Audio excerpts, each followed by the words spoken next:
The day my boss fired me 12 days before my $250,000 retirement bonus kicked in, I was sitting in his office updating the expense reports that would eventually send him to federal prison.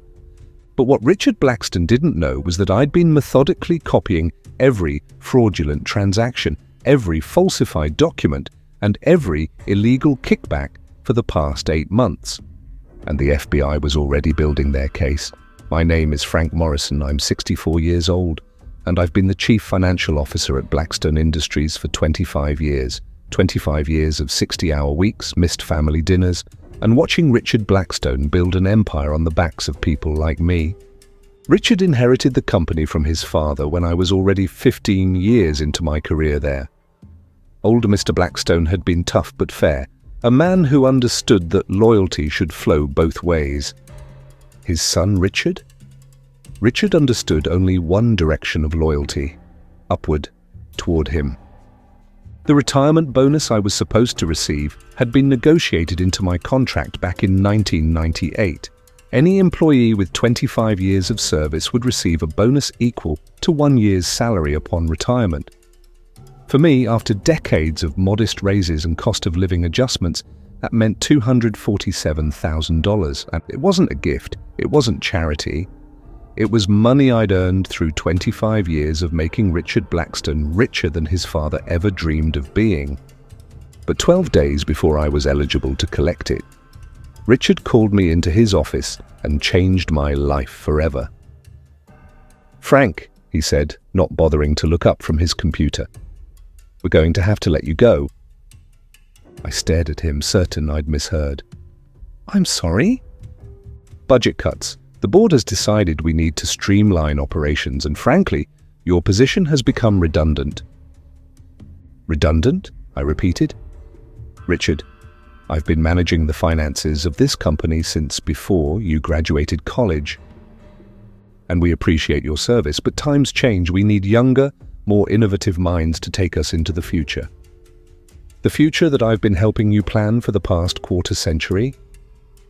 Richard finally looked up, and I saw something in his eyes that made my blood run cold. Satisfaction. He was enjoying this. "Frank, let's not make this more difficult than it needs to be. HR has prepared your severance package. 2 weeks' pay plus unused vacation time. What about my retirement bonus? What about it? My contract clearly states that any employee with 25 years of service receives a retirement bonus equal to 1 year's salary." Richard smiled. It wasn't a pleasant smile. "Your contract states that employees who complete 25 years of service are eligible for the bonus. Since you're being terminated before completing your 25th year, you're not eligible." "I complete my 25th year in 12 days. "Yes, well, timing is everything in business, isn't it?" That's when I understood. This wasn't about budget cuts or redundancy or innovation. This was about stealing $250,000 from someone who had dedicated his life to making Richard Blackstone rich. "You planned this," I said quietly. "I planned nothing. The board made a difficult decision based on current market conditions." "You're lying." Richard's smile widened. "Prove it."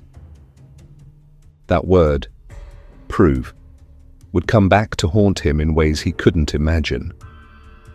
I left his office in a daze, cleaned out my desk under the watchful eyes of security, and drove home to tell my wife Margaret that our retirement plans had just been destroyed. Margaret and I had been married for 38 years. We'd raised 2 kids, put them through college, and spent the last decade planning for a comfortable retirement. The bonus money was supposed to pay off our mortgage and give us the financial security to enjoy our golden years. "What are we going to do?" Margaret asked, holding the termination letter with shaking hands. "I don't know," I admitted, "but I'm going to figure something out." That night, I sat in my home office staring at my laptop and thinking about what Richard had said. Prove it. So I started looking for proof. See, what Richard didn't know about me was that I've always been methodical about documentation. 25 years as a CFO teaches you to keep detailed records of everything, because in the financial world your reputation depends on being able to back up every claim with hard evidence. Over the years, I'd noticed things, small discrepancies in expense reports, vendor payments that didn't quite add up, travel expenses that seemed excessive. But Richard was the CEO, and I'd been taught to trust that he knew what he was doing. Now, with nothing left to lose, I started digging deeper into those discrepancies. What I found made my blood run cold. Richard hadn't just stolen my bonus. He'd been stealing from the company for years. The first major fraud I uncovered was in vendor kickbacks.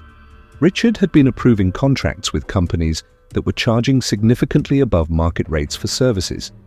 In exchange, those companies were paying consulting fees to shell companies that Richard controlled. I found records of a $2.3 million contract for office supplies that should have cost $800,000. The difference was being paid to Pinnacle Consulting Services, a company that existed only on paper and was registered to Richard's brother-in-law. The second fraud was in expense reimbursements. Richard had been submitting personal expenses as business costs. His wife's shopping trips were labeled client entertainment. His son's college tuition was categorized as executive training. His vacation home mortgage payments were listed as executive retreat facility maintenance. Over 3 years, Richard had stolen nearly $400,000 in fraudulent expense reimbursements. But the biggest fraud was in the company's pension fund.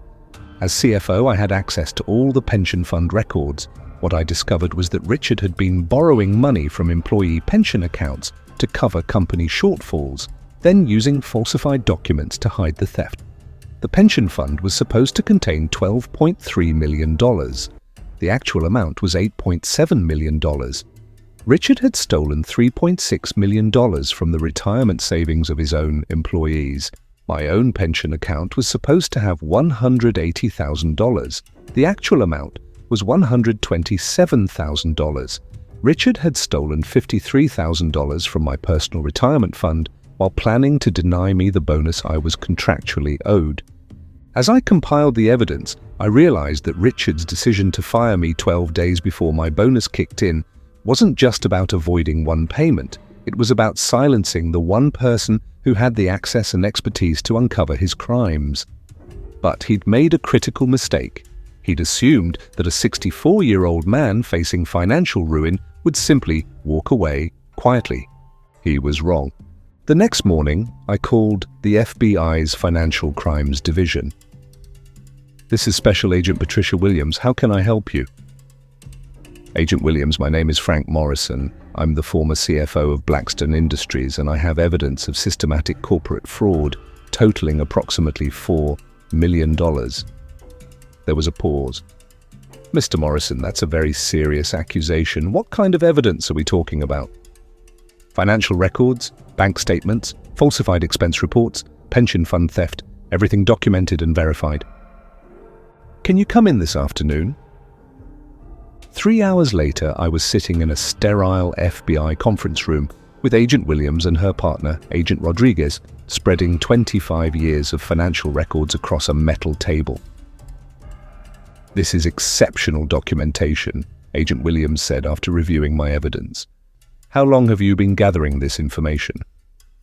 "I started seriously investigating 8 months ago when I noticed some irregularities, but I've been keeping detailed records for my entire career." "What made you decide to investigate your own CEO?" I told them about the retirement bonus, about Richard's smirk when he told me timing was everything, about the realization that he'd planned my termination specifically to avoid paying me what I was owed.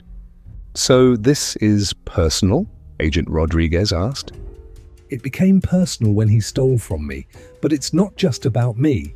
Richard Blackstone has stolen millions from his employees, his vendors, and his company. Someone needs to hold him accountable." Agent Williams leaned forward. "Mr. Morrison, would you be willing to work with us on this investigation? We'd need you to help us understand the financial systems, verify transactions, and potentially testify if this goes to trial." "Yes," I said, without hesitation. "Whatever it takes." "There's something you should know. If we pursue this case and Mr. Blackstone is convicted, There could be significant financial recovery for the victims. Stolen pension funds would be restored, fraudulent expenses would be repaid, and there could be additional damages. What about my retirement bonus? Agent Williams smiled. If we can prove that you were terminated specifically to avoid paying that bonus, it would be considered part of the criminal conspiracy. You'd likely recover not just the bonus, but punitive damages as well. Over the next 3 months, I worked closely with the FBI to build an airtight case against Richard Blackstone. They wired me with recording equipment for phone calls. They had me document additional transactions I'd remembered. They even had me create a comprehensive financial analysis showing exactly how much had been stolen and when. The investigation expanded as we uncovered more victims. Richard's vendor kickback scheme involved 12 different companies. His expense fraud included family members who had been receiving paychecks for jobs they'd never performed.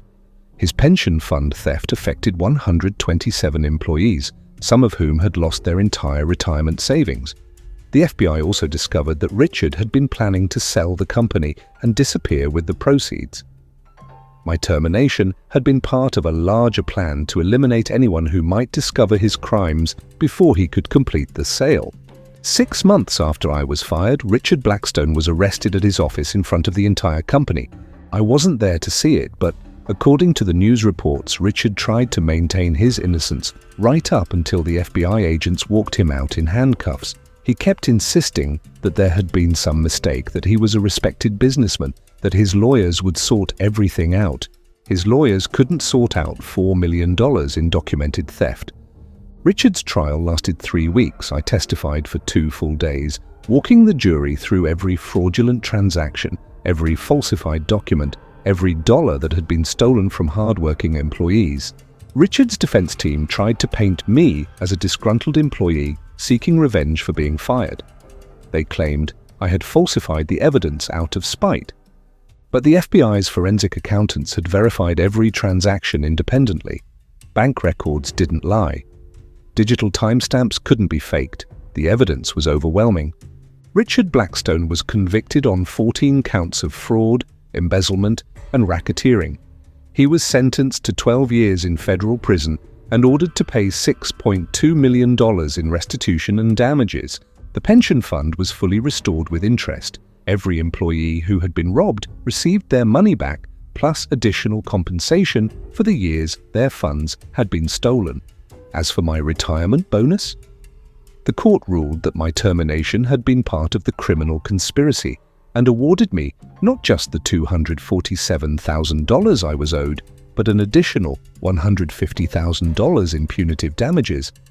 But the most satisfying moment came during the asset forfeiture hearing. Richard's vacation home, his yacht, his wife's jewelry collection, his art collection, everything he'd bought with stolen money, was sold to pay restitution to his victims. His primary residence was sold at auction. Margaret and I attended the sale, not because we wanted to buy it, but because we wanted to see justice served. The house sold for $1.8 million. Every penny went into the Victim Compensation Fund. As we watched Richard's former neighbors bid on his belongings, Margaret turned to me and said, "Do you feel vindicated?" "I feel like justice was served," I replied. "Not just for me, but for everyone he stole from." Today, 3 years after Richard fired me to steal my bonus, I'm enjoying the retirement I'd planned for. The bonus money, plus the punitive damages, allowed Margaret and me to pay off our mortgage and secure our financial future. I've also become something of an expert on corporate fraud detection. The FBI has asked me to consult on similar cases, and I've testified as an expert witness in 3 other trials involving pension fund theft. Richard is currently serving his sentence at a minimum security federal prison in Pennsylvania. According to the Bureau of Prisons website, his earliest possible release date is 2032. He'll be 71 years old when he gets out, assuming he serves his full sentence. His wife divorced him 6 months after his conviction. His children have changed their last names. His business empire has been dissolved, and the Blackstone name has been permanently removed from the industry. Last month, I received a letter from Richard's former assistant, Jennifer. She wrote to thank me for having the courage to expose his crimes. "Mr. Morrison," she wrote, "you saved my retirement. I'm 58 years old, and if you hadn't uncovered the pension fund theft, I would have lost everything. Because of you, I can retire with dignity. Thank you for fighting for all of us." That letter meant more to me than any bonus ever could. Sometimes people ask me if I feel guilty about destroying Richard's life and career. The answer is simple. I didn't destroy anything. Richard destroyed his own life when he chose to steal away from the people who trusted him. I just made sure there were consequences for his choices. The business world is full of people who think they're above the law, who believe they can take advantage of loyal employees without facing any repercussions. Richard Blackstone was one of those people, but the story doesn't end with his conviction. 6 months after Richard was sentenced, I received an unexpected phone call that revealed just how deep his corruption had gone. "Mr. Morrison, this is Detective Sarah Chen with the State Attorney General's office. We've been investigating a related case involving Blackstone Industries, and we'd like to speak with you about some additional evidence that's come to light." It turned out that Richard's fraud scheme had extended far beyond what we'd uncovered during the federal investigation. The state had been investigating a pattern of tax evasion and money laundering that connected Richard to a network of other corrupt executives across 3 states. "We've been building this case for 2 years, Detective Chen explained during our meeting. "Your testimony against Blackstone was the missing piece that helped us understand how the entire operation worked. These executives were sharing information about how to hide assets, avoid audits, and silence whistleblowers." The meeting took place at the Attorney General's office in downtown. Detective Chen spread out a complex chart showing connections between Richard and 11 other business leaders. Each connection represented millions of dollars in hidden assets and fraudulent transactions. "This is incredible," I said, studying the chart. "Richard was part of an organized network." "More than that," Detective Chen replied. "He was one of the leaders. We have recordings of phone calls where he's teaching other executives how to steal from pension funds without getting caught. He called it optimizing retirement obligations." She played one of the recordings for me. Richard's voice was unmistakable, cold and calculating, as he explained to another CEO how to create shell companies to hide stolen pension funds. "The key," Richard's voice said through the speakers, "is to make sure your CFO doesn't have access to the complete picture. Keep the pension records in separate systems. If they can't see the whole puzzle, they can't put it together." I felt sick listening to him describe me as a potential threat to be managed rather than a trusted employee. "There's something else," Detective Chen continued. "We found evidence that Richard had been planning to have you killed." The words hit me like a physical blow. "What?" "We discovered communications between Richard and a private investigator he'd hired. Initially, it was just surveillance. He wanted to know if you were investigating his activities. But in the weeks before your termination, the conversations became more sinister." She handed me a transcript of text messages between Richard and someone identified as Marcus Troy, Private Investigations. Richard: "The Morrison problem is getting bigger. He's asking too many questions about vendor payments." Marcus: "Want me to increase surveillance?" Richard: "I want you to explore permanent solutions. Make it look accidental." Marcus: "That's a different kind of contract. Much more expensive." Richard: "Money is no object. I can't have him exposing the operation." I stared at the transcript, my hands shaking. He was going to have me murdered. "The plan was interrupted when you were terminated," Detective Chen explained. "Richard thought firing you would solve the problem. He didn't know you'd already gathered enough evidence to destroy him." "What happened to this Marcus Troy?" "He's been arrested and is cooperating with our investigation. Apparently, he got nervous when Richard was convicted and decided to turn over all his communications rather than risk becoming an accessory to the larger conspiracy." Detective Chen leaned forward. "Mr. Morrison, we need you to testify in the state case as well.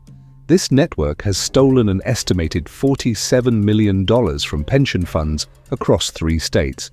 Your expertise and credibility as a witness could help us convict all of them." "Of course," I said immediately. "These people need to be stopped." The state trial took place 8 months later.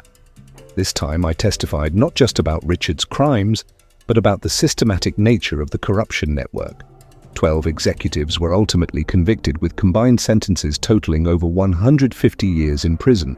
But perhaps the most satisfying moment came during a victim impact hearing when I had the chance to address Richard directly for the first time since he'd fired me. Richard was brought into the courtroom in shackles, looking pale and older than his 58 years. Prison had not been kind to him. His perfectly styled hair was gone, replaced by a prison regulation buzz cut. His expensive suits had been replaced by an orange jumpsuit. When it was my turn to speak, I stood up and looked directly at the man who had tried to steal my future, and had even considered having me killed. "Richard," I began, "when you fired me 12 days before my retirement bonus, you told me that timing was everything in business. You were right about that, but not in the way you thought. Your timing was perfect. For me. If you had let me retire quietly, I never would have investigated your crimes. I would have taken my bonus and disappeared into retirement, none the wiser about the millions you were stealing. But you got greedy. You couldn't stand the thought of paying me what I was owed, so you decided to steal from me one last time. That decision cost you everything." Richard stared at me with undisguised hatred, but I wasn't finished. "You stole from people who trusted you. You robbed your employees of their retirement security. You betrayed every principle of decent business leadership. And when you realized I might expose you, you actually considered having me killed. But here's what you never understood about loyalty, Richard. Real loyalty isn't about blind obedience to authority. It's about doing what's right, even when it's difficult, even when it costs you. I was loyal to this company for 25 years. I was loyal to the principles your father built it on. I was loyal to the employees whose pension funds you stole. The only person I couldn't be loyal to was you, because you betrayed all of us." I sat down to complete silence. Richard continued staring at me, but something in his expression had changed. For the first time, he looked less like an angry predator and more like a broken old man who finally understood the magnitude of what he'd lost. The aftermath of the state trial brought an unexpected visitor to my door. Jennifer Walsh, Richard's former executive assistant, stood on my porch holding a manila envelope and looking nervous. "Mr. Morrison, I hope you don't mind me coming by. I got your address from the court records. There's something I need to show you. Something I should have given to the FBI years ago, but I was too scared." She handed me the envelope with shaking hands. Richard made me sign a non-disclosure agreement when I started working for him. He said if I ever talked about what I saw in his office, he'd ruin my career and make sure I never worked again. Inside the envelope were handwritten notes in Richard's unmistakable script. They were meeting notes from 2019, detailing conversations with other executives about problem employees who were getting too close to discovering their schemes. My name appeared on multiple pages, along with detailed plans for discrediting me professionally if I became a threat. "He kept these in his personal safe," Jennifer explained. "The FBI never found them because they were in his home office, not at the company. But after hearing your testimony, I realized these notes prove he'd been planning to destroy you for years, not just the 12 days before your retirement." One particular note, dated 6 months before my termination, made my blood run cold. Morrison asking too many questions about pension transfers, need exit strategy, termination must appear performance-based, document minor infractions, build case for dismissal with cause, avoid bonus payout. Below that, in red ink, he'd written, "If documentation insufficient, explore alternative solutions via MT. I now knew MT meant Marcus Troy, the private investigator who'd been tasked with my murder. The final revelation came last month when I received a call from the Federal Bureau of Prisons. Richard had requested a meeting with me as part of his restorative justice program, an opportunity for inmates to apologize to their victims face-to-face. Against Margaret's wishes, I agreed to the meeting. I needed to hear what he had to say. The federal prison in Pennsylvania was nothing like I'd expected.